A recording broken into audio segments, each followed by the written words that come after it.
বীরভূমের বোলপুরে আক্রান্ত বিজেপি নেতা। বিজেপি করার অপরাধে আগ্নেয়াস্ত্র নিয়ে হুমকির অভিযোগ। শান্তিনিকেতন থানাতে তৃণমূলের বিরুদ্ধে অভিযোগ করেছে বিজেপি। পুলিশের কাছে ভাইরাল ভিডিও তারা জমা দিয়েছে। হামলার অভিযোগ অবশ্য অস্বীকার করেছে তৃণমূল।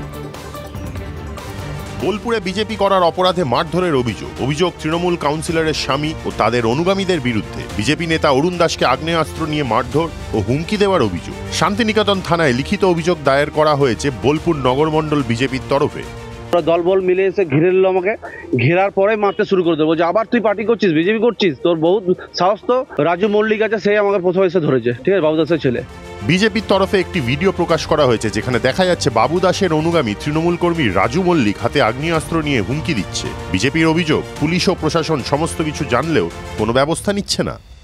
আমরা এফআইআর কপিটি জমা দিলাম। পুলিশ প্রশাসন যদি কোনো স্টেপ না হয়, আমি অলরেডি দিল্লি আমাদের এসসি কমিশনার সঙ্গে কথা বলে নিচ্ছি। ওনার পেছনে আমরা 1 to 1 দেবো এবং উইদিন 1 মাসের মধ্যে ওনাকে আমি অ্যারেস্ট করবো। সমস্ত অভিযোগ অস্বীকার করেছেন তৃণমূল নেতা বাবু দাস। তিনি বলেন ঘটনার সঙ্গে তৃণমূলের কোনো যোগ নেই। বীরভূম থেকে হিমাদ্রি মণ্ডলের রিপোর্ট, TV9 বাংলা।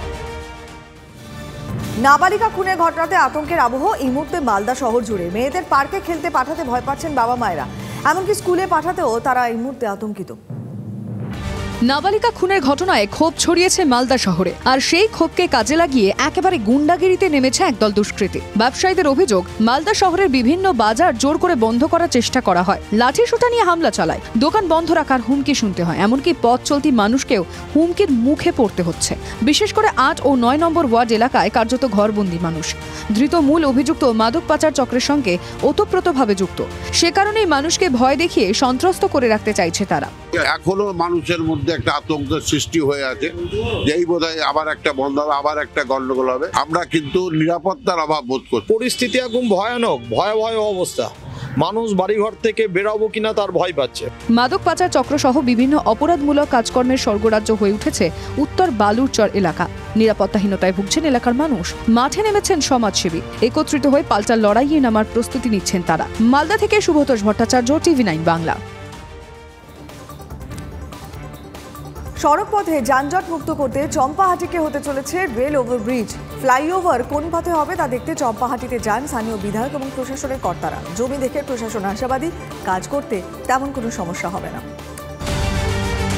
সব সময় গাড়ির চাপ, তার মধ্যেই বাজার, ঘিঞ্জি এলাকায় আবার রেলগেট। ট্রেন ঢুকলে অনন্ত অপেক্ষা, যানজটে ভোগান্তি। দক্ষিণ 24 পরগনার চম্পাহাটিকে যানজট মুক্ত করতে হতে চলেছে রেল ওভারব্রিজ, যার ফলে সুবিধা হবে কয়েক হাজার মানুষের। শুক্রবার চম্পাহাটি পরিদর্শন করেন স্থানীয় বিধায়ক ও বিধানসভার স্টিয়ারিং কমিটির সদস্যরা এবং পূর্ত দপ্তরের মুখ্য বাস্তুকার। জায়গাটা খুব ফেভারেবল জায়গাটা ভালো প্লেস এবং সেখানে মানুষজনের ক্ষয়ক্ষতির পরিমাণটাও কম আছে। জমি নিয়ে বিশেষ সমস্যা নেই। ফ্লাইওভার হলে সেভাবে দোকানও ভাঙা পড়বে না বলে মনে করছে প্রশাসন। আর কি আরোপিগুলো হয় বিভিন্ন জায়গাতে, সেখানে যে কন্ডিশন থাকে তার থেকে অনেকটাই বেটার কন্ডিশন। জায়গাও এখানে মোটামুটি দেখলাম ঠিকঠাক করা যেতে পারে। উড়ালপুল নিয়ে প্রস্তাব এসেছে, কিভাবে কাজ করা যায় তা দেখলেন প্রশাসনের কর্তারা। যানজট মুক্তির আশায় বাজির গ্রাম চম্পাহাটি। বারুইপুর থেকে অভিজ্ঞান নস্করের রিপোর্ট, TV9 বাংলা। আন্ডারপাসের দাবিতে আবারও আন্দোলনে নামলো ভাষাপুল এলাকার মানুষজন। পূর্ব বর্ধমানে গলসির ভাষাপুলে 19 নম্বর জাতীয় সড়কের পাশে দাঁড়িয়ে বিক্ষোভ দেখিয়ে আন্দোলন করছেন স্থানীয়রা। বর্ধমানের ভাষাপুল থেকে সীমাসীমে যাওয়ার পথে 8-10টি গ্রাম রয়েছে। 4টি বাস যাত্রী পরিষেবা দিয়ে থাকে। এছাড়াও এলাকায় প্রায় শতাধিক স্কুল কলেজের পড়ুয়ারা নিত্যদিন জাতীয় সড়ক পারাপার করেন। এলাকার কৃষকরা সড়ক পার হয়ে মাঠে যাতায়াত করেন। আন্ডারপাস না থাকায় সবাইকে 1 কিলোমিটার পথ ঘুরে যাতায়াত করতে হবে। ডিসেম্বর মাসে জেলা শাসক ও ব্লক প্রশাসন ও জাতীয় সড়ক কর্তৃপক্ষ ঘটনাস্থলে গিয়ে বেন্ড করার প্রতিশ্রুতি দিয়েছিলেন। সেটা না হওয়ার কথা জানতে পেরে আবার আন্দোলনে নামেন স্থানীয়রা। গাড়ি ঘোড়া কোন দিকে আসবে, আমাদের স্কুলের ছেলেমেয়েরাই বা কি করে যাবে, বা রাত্রে বা কোন সময়ে ঝড় বৃষ্টির মধ্যে নেমে গেলে তারা কিভাবে আসবে? হ্যাঁ, তাহলে আমাদের ছেলে মেয়েদের নিয়ে তো বিপদে পড়তে হবে আমাদেরকে। যদি না হয় আমরা এখানে অনশন ধর্মঘট শুরু করবো। আমাদের এখানে আন্ডারপাস অবশ্যই চাই, না হলে মানুষের খুব অসুবিধা। আন্দোলনকারীরা জানিয়ে দেন, ভেন্ট না হলে জাতীয় সড়কের কোনো রকম কাজ করতে দেওয়া হবে না। এলাকার আইন শৃঙ্খলা নষ্ট হলে তার জন্য দায়ী হবে NHI কর্তৃপক্ষ। পূর্ব বর্ধমান থেকে মনতোষ পোদ্দারের রিপোর্ট, TV9 বাংলা। মাধ্যমিক পরীক্ষার প্রথম দিনেই বিতর্ক। পরীক্ষা চলাকালীন ভাইরাল হলো প্রশ্নপত্র। বাংলা প্রশ্নপত্রের একটা পাতার ছবি ভাইরাল হয়। দ্রুত ব্যবস্থা নেয় মধ্যশিক্ষা পর্ষদ। 2 পরীক্ষার্থীকে চিহ্নিত করে তাদের বিরুদ্ধে কড়া ব্যবস্থা নেওয়া হয়েছে। মাধ্যমিক শুক্রবার থেকে শুরু হলো 9 লক্ষ পড়ুয়ার জীবনের প্রথম বড় পরীক্ষা।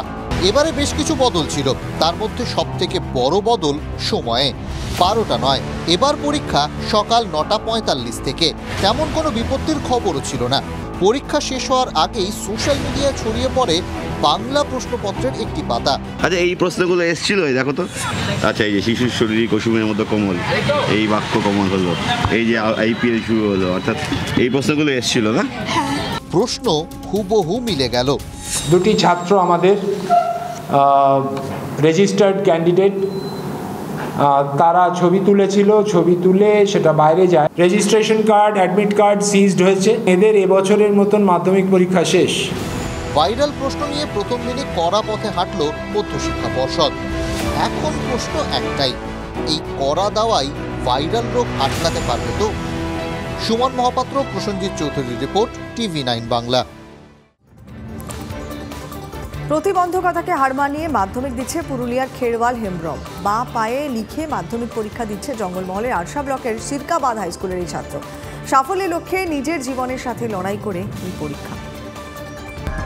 জন্ডিস কেড়ে নিয়েছে স্বাভাবিক জীবন, অচল 2 হাত। 16 বছর ধরে সংগ্রাম করে মাধ্যমিক দিচ্ছে পুরুলিয়ার খেরওয়াল হেমব্রম। কোনো রাইটার না নিয়ে পায়ে লিখেই এবারের মাধ্যমিক পরীক্ষা দিচ্ছে আরশা ব্লকের কলবনি গ্রামের এই তরুণ। বাঁ পায়ে লিখবে? বাঁ পায়ে কোনো অসুবিধা হবে না তো? ভালো পরীক্ষা হবে। আরশা ব্লক প্রশাসনের উদ্যোগে পরীক্ষা কেন্দ্রে পৌঁছে দেওয়া হয়েছে খেরোয়ালকে। পরীক্ষা কেন্দ্রে তার জন্য 45 মিনিট আলাদা সময় দেওয়া হয়েছে। যে সিট অ্যারেঞ্জমেন্ট যেটা আছে আমাদের ফার্স্ট ফ্লোরে আছে, কিন্তু আমরা ওনাদের রিকোয়েস্টে এবং যেহেতু উঠতে পারবেন না, ছেলেটা উঠতে পারবে না, সেই জন্য আমরা নিচে ওটা আলাদা স্পেশাল একটা রুম ব্যবস্থা করেছি।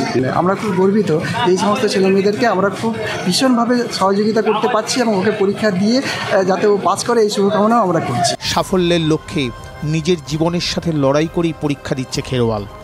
পুরুলিয়া থেকে অনির্বাণ বন্দ্যোপাধ্যায়ের রিপোর্ট, TV9 বাংলা।